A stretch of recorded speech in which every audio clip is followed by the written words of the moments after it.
Good evening. New Zealand's binge drinking culture. Are we doing any better? And why are we drinking to get so drunk? Tonight, Professor Doug Selman from the National Addiction Centre joins me, and Lynched starts right now.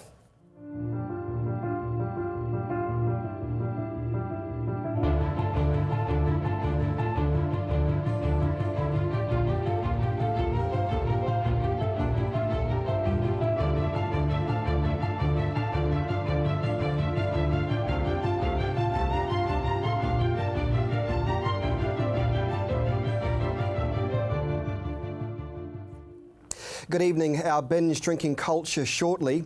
But first, this week's memo to Christchurch. Well, finally, it looks like New Zealand will clean up the internet by legislating against it.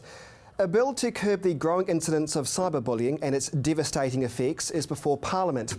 It is the Harmful Digital Communications Bill, and it introduces a range of measures addressing damaging online communications and ensures perpetrators are held to account for their actions.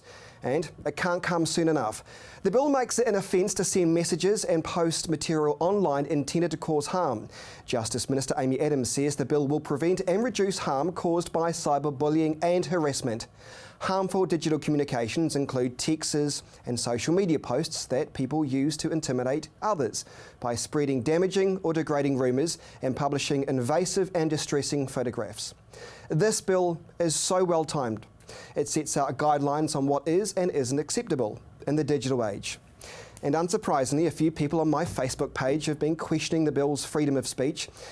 Not surprisingly, they're the same ones who often indulge in personal attacks, so it's no wonder they're feeling slightly threatened by it, by what I would say is a necessary and important legislation. But critics of this bill also claim it will turn teenagers into criminals because they're too young to understand the consequences of their actions, like inciting suicide via text messages. But if teenagers are given boundaries, they'll take notice soon enough. This bill is about changing the culture of cyberbullying and online shaming that's rife in the social media scene, particularly among teenagers. Remember the Roastbusters case? This proposed legislation reminds me of the tragic story I reported on in 2010. A coroner ruled distressing and disturbing late-night texts were a significant factor in the lead-up to the suicide of a 15-year-old boy. Here he is, Michael Powell. He took his own life in a toilet block near Waihi Beach in his home, very close by. His parents, Heather and David, believe Michael killed himself after misinterpreting text messages between him and two girls, then aged 13 and 14. The girls discussed a suicide pact and sent Michael a series of text messages, including one that said, "If she's gone, then so am I." This bill has the potential to stop this behaviour and reduce the devastating impacts. And in a bid to combat online trolls, remember Monica Lewinsky? Well, she gave a very powerful speech during a TED Talk convention and spoke about social media. She was talking about a teenager called Tyler who took his own life after his flatmate filmed him having sex with another man and then posted it all online for all to see.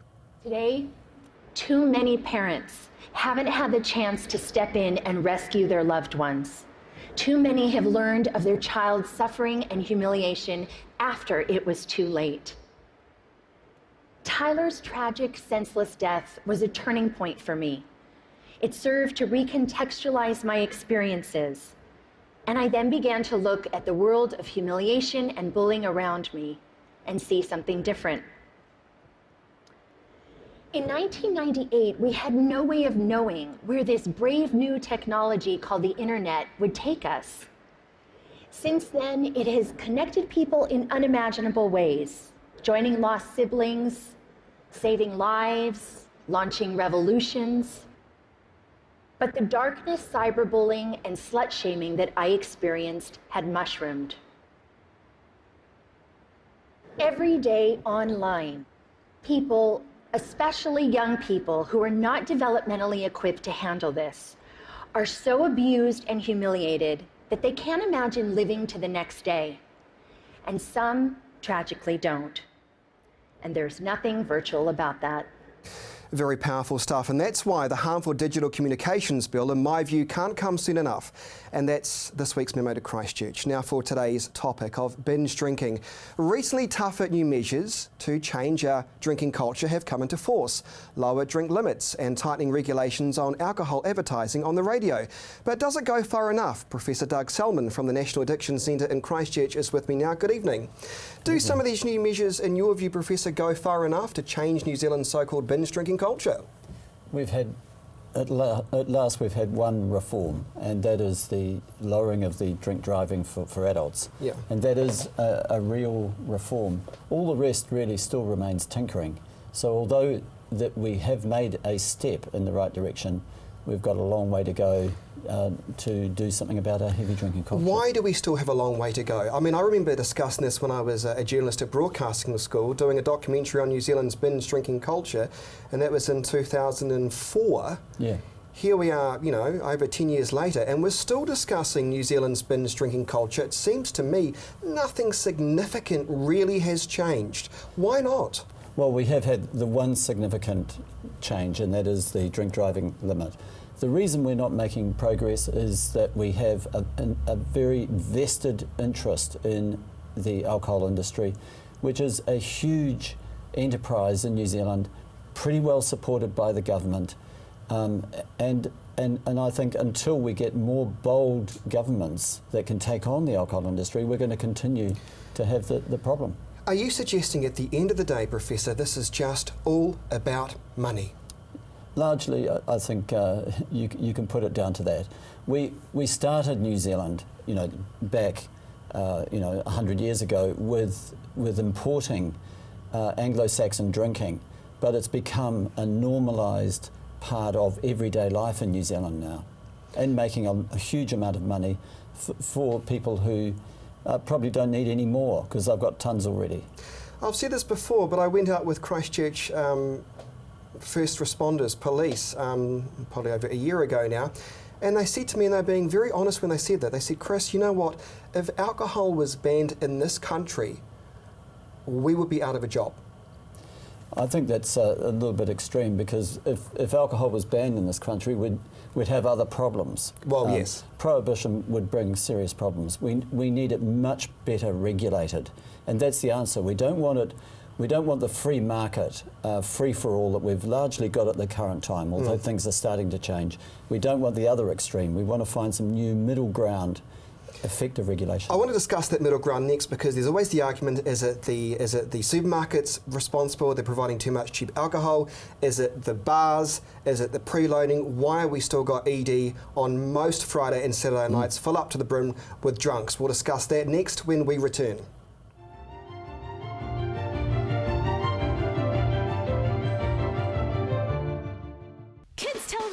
Right here on CTV.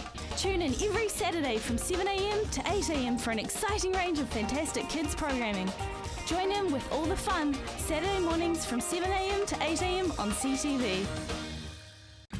At Bowden Environmental, we specialise in all aspects of resource management, so you don't have to deal with the paperwork. With the skills and knowledge to organise any environmental work, we can guide you through the process from start to finish. From organising consents and farm environmental plans to pump and well testing, Bowden Environmental has it covered.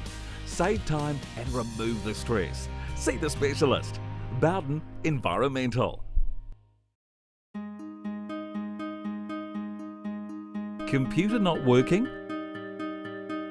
Replace or repair. DIY or get a technician. Looking for parts? Thinking of upgrading? Need accessories? You've got questions, we've got answers. Global PC. Come on down to Ferrymead Golf. Care for a game of paintball? How about some swings on the old driving range? Or on our par 3 9-hole golf course?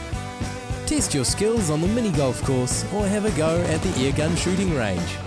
Then relax at the Wow Cafe with one of our super succulent Wow Burgers. Whether you want to perfect your swing or are looking for a fun family day out, Come down to Ferrymead Golf, 50 Ferrymead Park Drive, right next to the Ferrymead Heritage Park. Arts 21 showcases the vast creative talent and minds that are making a name for themselves in Europe and beyond. Think outside the square with Arts 21.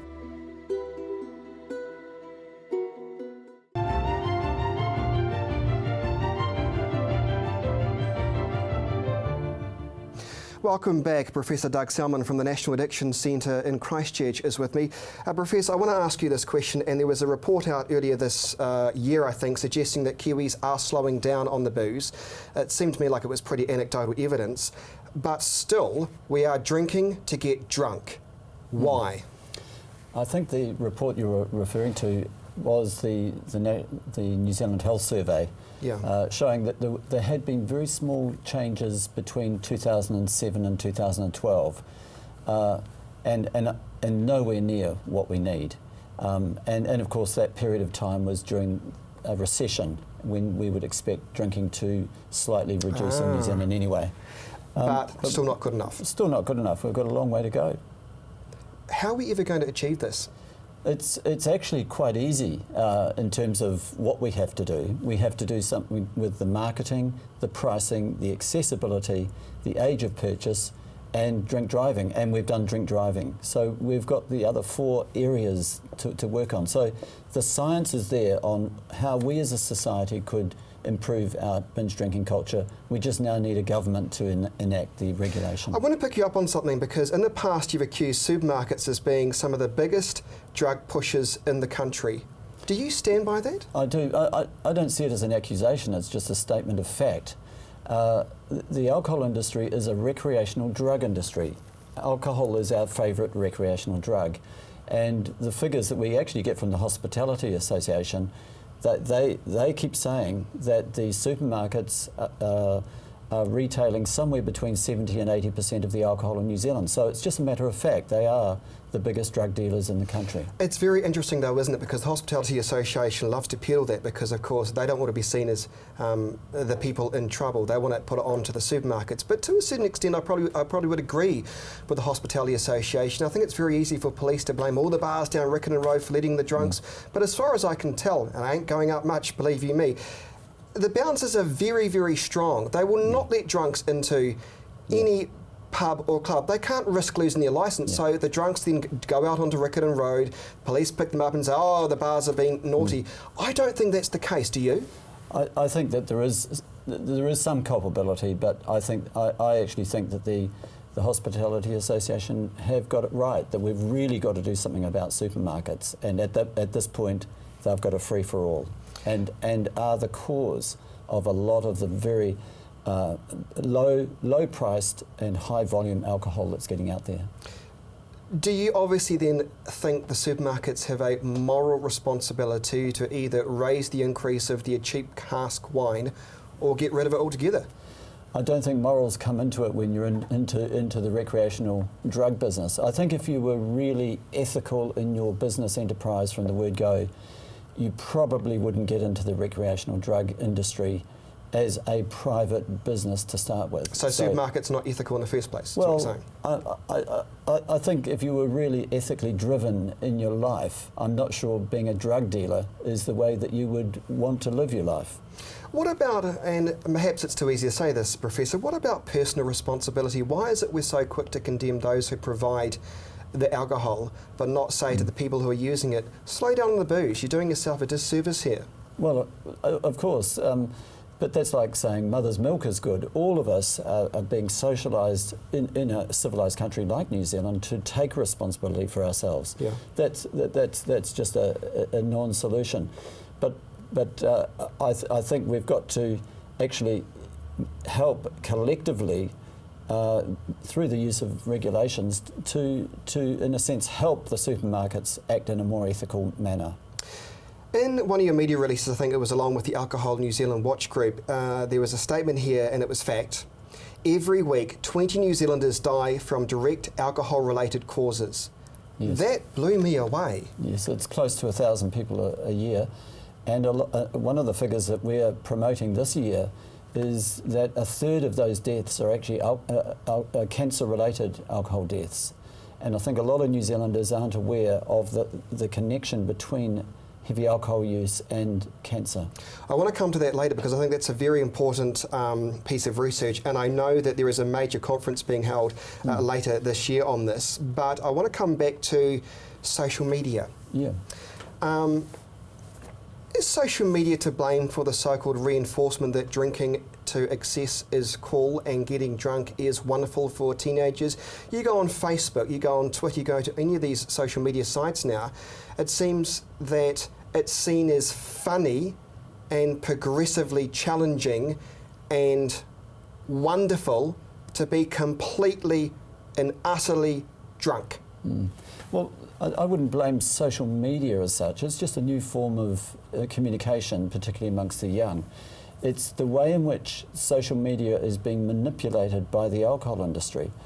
A lot of what's on social media is just the normal adolescent bragging that goes on. So when you say manipulation, what do you mean by that? Well, the work on this is being done by Professor Antonia Lyons from Massey University, and her research shows how the alcohol industry has got in there into the social media and are pushing messages and helping amplify the idea that drinking alcohol is cool and good, and if you do a lot of it, you'll be part of the in crowd. What about the notion of getting alcohol sponsorship away from some of the major sporting codes in this country? I was amazed when we were doing this story on News Talks AB. Every sporting code says if we lose the ability to have sponsorship provided by alcohol groups, then our codes would not exist. And I thought to myself, if your codes are so strong, they will survive without a beer commercial. What do you think? Yeah, I absolutely agree with you. There is a sense in which they are threatening New Zealand will come to an end, if not the whole world will come to an end if we lose sponsorship for sport. But of course that's what the tobacco industry, the same kind of line of argument and threat occurred some decades back. And that didn't work, did it? No. Before we speak about after the break, we will discuss the link between booze and cancer, and it's becoming stronger and stronger as more research comes out. But I want to ask you about campaigns, a professor like Dry July, where we're all encouraged to give up the booze for a good cause. There's some evidence to suggest that's great at sending a message that people understand that drinking is bad. But then I hear other people saying, it sends a mixed message. Why stop now because you'll drink to excess, you know, in August or, you know, December or what have you. So it's not sending the right messages. What do you say? Well, I think in itself it's not going to change our heavy drinking culture. Those kind of campaigns are interesting, but they don't change things. I've gone through the things that really do change: marketing, pricing, accessibility, age of purchase and drink driving. They are the 5 key things we've got to do. But these moments, Feb Fast, Dry July... Oh, Feb Fast, another one, yeah. Are times when people can sort of experiment and find out for themselves just how dependent on alcohol they are, and also how good they feel if they do give up alcohol for a while, and in that sense modify their heavy drinking to lower risk drinking. But it's at an individual basis, when in fact alcohol reform is population based to be effective. Still to come on the program, the link between booze and cancer. It's more than you think.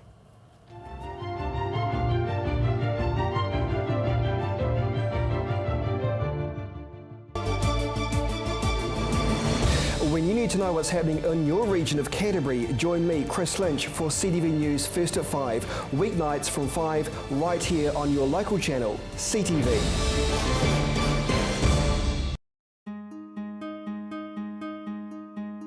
Computer not working?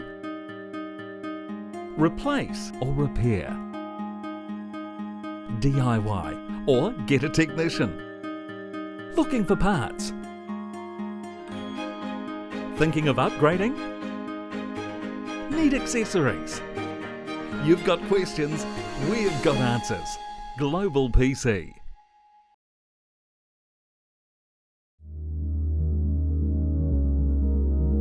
Preparation,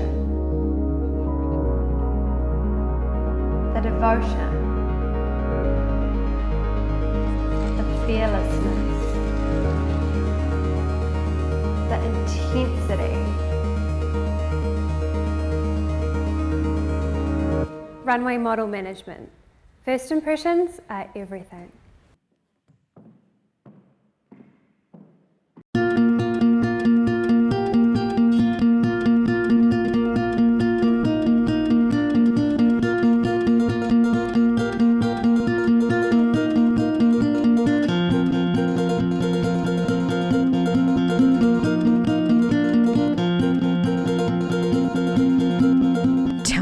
Made to measure interiors, made with care, made for you.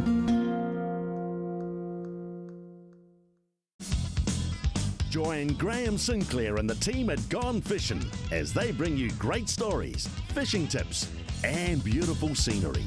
Gone Fishing, Friday night at 8:30, right here on CTV.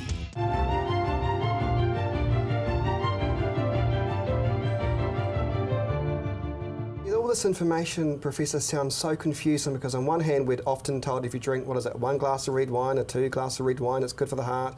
We're told a glass of, something or other could be good for you. It is hard to distinguish the fact from the myths, isn't it? Well, and that's the problem the consumers face, don't they? We're in the information age, so everybody gets a lot of information about a lot of things, and food and alcohol are certainly one of those areas. You've really got to get down and look at the quality of the information. Where's that information coming from? What is the vested interest in the people who continue to say that drinking alcohol is good for you? And when you really look at it, there has been quite a shift in the medical profession from saying that alcohol is good for the heart, and the shift now is to saying that any amount of alcohol actually is not good for the health generally. Of course, no amount of ice cream is good for the health either, but it's good for the soul. And so 1 or 2 drinks is good for the soul. But to be drinking as if it's good for your health is delusional. You talk about invested interest. How big do you think some of these companies are in New Zealand when it comes to swaying government policy? I guess you would argue they are enormously influential. They're huge, and we're very concerned about the TPPA, the Trans-Pacific Partnership Agreement, because in behind that are multinational alcohol companies that could potentially take New Zealand to court if we subsequently bring in regulations that would affect their bottom line. Now that is very concerning, because you're right about that. There is a clause in there that's been released on WikiLeaks, isn't there, that does suggest if I'm a multinational booze company and I'm putting, I've got my alcohol in your market of New Zealand, and you decided to change the rules and ban this or restrict that, and that could end my profits, then I would be able to go to the government and say, I'm suing you now because I've lost my profits. That seems incredibly wrong. Do you really think any governments of the day in New Zealand, whether it be National or Labour, would actually allow that? Well, I think that's the great concern, and because there's all this secrecy, it's making people think, well, what really is going on here? And I think just a little bit of more transparency around it and reassurance that that could never happen, and have that in writing to the New Zealand people, I think would be most reassuring. And it's interesting that Winston Peters does now have a private member's bill actually on that, to make that transparent, on that specific point. Does it worry you that this whole entire agreement has not been transparent? Because if, there's an old argument, if you've got nothing to hide, come out and tell us then. Tell the people of this country what's in it for them. But they would argue, the governments, and probably Labour as well in their day, these agreements are always done under secrecy. I think a degree of secrecy is required. Secrecy in the sense of some confidentiality around things when you're negotiating billions of dollars of trade. But I think when sovereignty is being threatened to the extent that we've both just described, I think the people of New Zealand really need to know. Are you confident, Professor, there will be a change? We've done it with smoking. It's no longer acceptable to smoke in bars. Hell, it's even almost no longer acceptable to smoke in public. Do you think we will have the ability to change this, or do you think there is such a massive hold of the massive alcohol companies on policy in this country that it's not going to happen anytime soon? I think it's going to occur. I don't think it's going to occur this year, but I think it's going to occur in our lifetime. My medical career has been featured. What's the big feature of it has been tobacco reform, and I keep saying to medical students, I suspect your medical careers are going to see the reform of alcohol, and the binge drinking culture of New Zealand will be something you talked about in the past. Look into that crystal ball that's pretend beside you now. When do you reckon we would see a change? Because in a way it didn't take that long for the rural community to realise that it was no longer acceptable to drive drunk home from the pub. Yeah. That's now ingrained in our New Zealand psyche, for better. Yeah. Do you think we'll see that within 10 years, 15 years? Because I'd hate to have the same discussion with you in another 10 years, and I feel like I think it's going to be within 10 years. I think if we had 2 or 3 reforms acting together, so we've got one, which is the drink driving, and if we had some reforms around pricing and some reforms around marketing, and particularly sports sponsorship, I think we could see ourselves moving towards that aim, which is, in the first instance, halving the harm from alcohol. We're nowhere near halving the harm from alcohol at the current, but I think we could get there in this 10 years. I think you're right. I think the policymakers are realising that society will be on their side if they do make significant changes. Absolutely. Professor Doug Summan, thank you so much for coming in. Pleasure. Nice to see you again, and always good to speak with you. I do appreciate it. And that is our show here on Lynched on CTV. To keep up to date with issues affecting, well, pretty much the entire Canterbury region, head to my Facebook page, facebook.com/Lynch in NZ. Feel free to always email me as well, chris@newstalkzb.co.nz, or you can tweet me if you so like. What's the handle? Lynch on ZB. And that's our show. Thanks so much for joining me. Good night.